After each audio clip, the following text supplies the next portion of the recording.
আপনি আপনার মামাতো বোনের প্রেমে পড়ে গেছেন, কিন্তু আপনার মামাতো বোনকে আপনি বলতে পারতেছেন না, অথবা কিভাবে শুরু করবেন তা করতে পারতেছেন না, তাহলে আপনার জন্য আমাদের এই আর্টিকেলটি।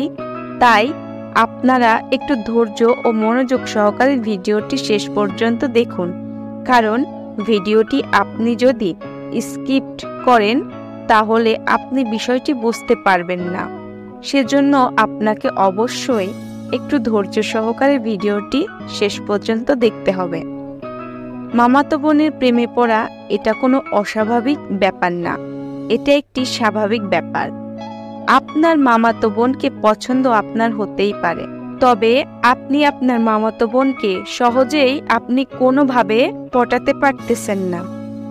তাহলে আপনি আমাদের এই আর্টিকেল থেকে টিপসগুলো সংগ্রহ করে নিয়ে আপনার মামাতো বোনকে সহজেই ভালোবাসার বন্ধনে আবদ্ধ করতে পারবেন।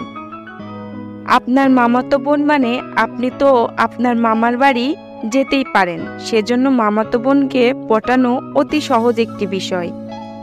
মামাতো বোনকে পটানোর টিপসগুলো, আপনাকে প্রথমত যে কাজটি করতে হবে, আপনি আপনার মনের কথাটি আপনার প্রিয় ভালোবাসার মানুষ অথবা আপনার মামাতো বোনকে বলতে হবে।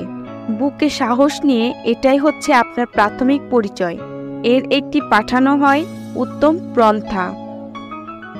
আর আপনাকে লক্ষ্য করতে হবে আপনার মামাতো বোন কি কি বিষয়গুলো পছন্দ ও অপছন্দ করে, কারণ আপনি পছন্দ ও অপছন্দের বিষয়গুলো অতি সহজে জানতে পারবেন।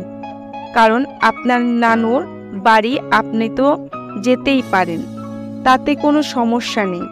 আর আপনি নানুর বাসায় গিয়ে আপনার মামাতো বোনের সব পছন্দ অপছন্দের জিনিসগুলো সম্পর্কে জেনে নিতে পারবেন। আপনাকে স্মার্ট হতে হবে, কারণ বর্তমান সময়ে মেয়েরা বেশি স্মার্ট ছেলেদেরকে পছন্দ করে থাকে।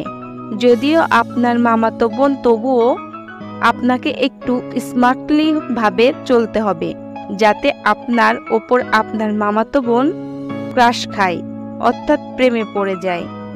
তাই বলে আপনি আবার ওভার স্মার্ট দেখাতে যায়েন না।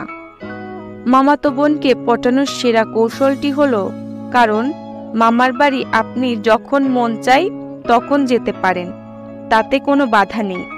আর এই বাধা না থাকার কারণে আপনি অতি সহজেই আপনার মামাতো বোনকে পটিয়ে ফেলতে পারেন। আপনি আপনার মামার বাড়ি প্রায় সময় যাবেন যখন আপনার মামাতো বোন বাসায় থাকবে, আর বিভিন্নভাবে ইমপ্রেস করার চেষ্টা করবেন। আপনি আপনার মামাতো বোনের জন্য মাঝে মধ্যে চকলেট বা তার প্রিয় পছন্দের খাবার নিয়ে যেতে পারেন, এবং মাঝে মধ্যেই আপনাদের বাড়ির আশেপাশে যে ঘোরার মতো জায়গাগুলো আছে সেখানে ঘুরতে নিয়ে যাবেন, মাঝে মধ্যে কিছু গিফট কিনে দেবেন। এভাবেই ইমপ্রেস করতে পারেন। শেষ কথা, পরিশেষে আমরা বলতে চাই, আপনারা ভিডিওটি অনুসরণ করে আপনার মামাতো বোনকে পটাতে পারেন, অথবা আপনি আপনার মতো করে অন্য কৌশলও প্রয়োগ করতে পারেন। আপনারা আমাকে কমেন্ট করতে পারেন যে কোনো বিষয় নিয়ে, যে কোনো সময় আমি উত্তর দেওয়ার চেষ্টা করে থাকি। সবাইকে ধন্যবাদ।